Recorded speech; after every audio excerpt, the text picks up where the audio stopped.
Here's another important video from the Personal Defense Network.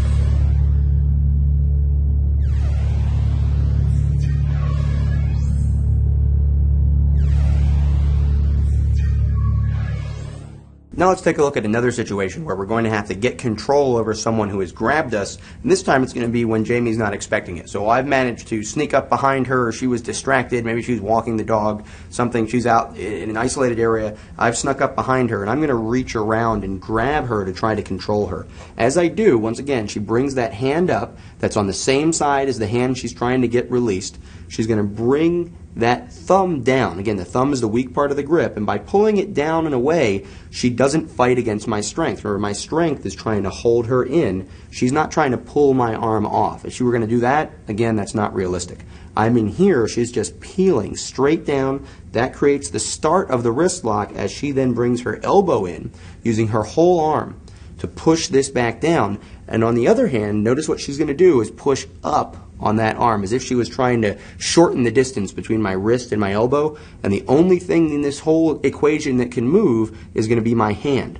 So it's important, once she gets that grip broken, that her hand then goes as far away from the wrist as possible to get as much leverage pulling back. This now is creating all kinds of pressure and discomfort and pain here.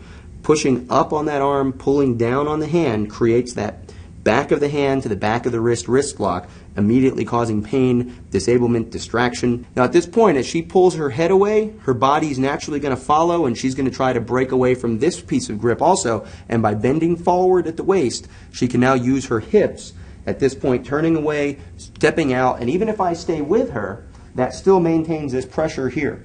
As she pulls up, at some point, if she gets to the side, this hand can then come off. And if we take a look at this, let's just cheat this over here so we have another camera angle.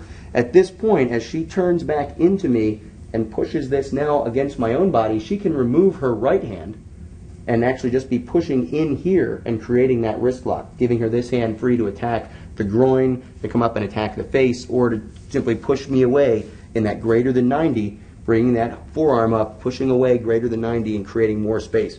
Into, what's this look like? Again, it's going to be a reverse armbar. So we've talked about that. The situation where we're putting different angles of pressure on the elbow. She can come down here, reach up under the tricep, pull down with that hand, continuing to apply pain and pressure.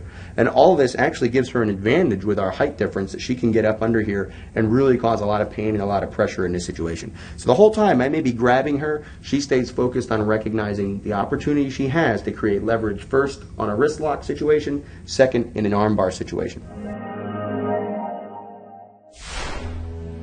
Check out more videos just like this one at the Personal Defense Network.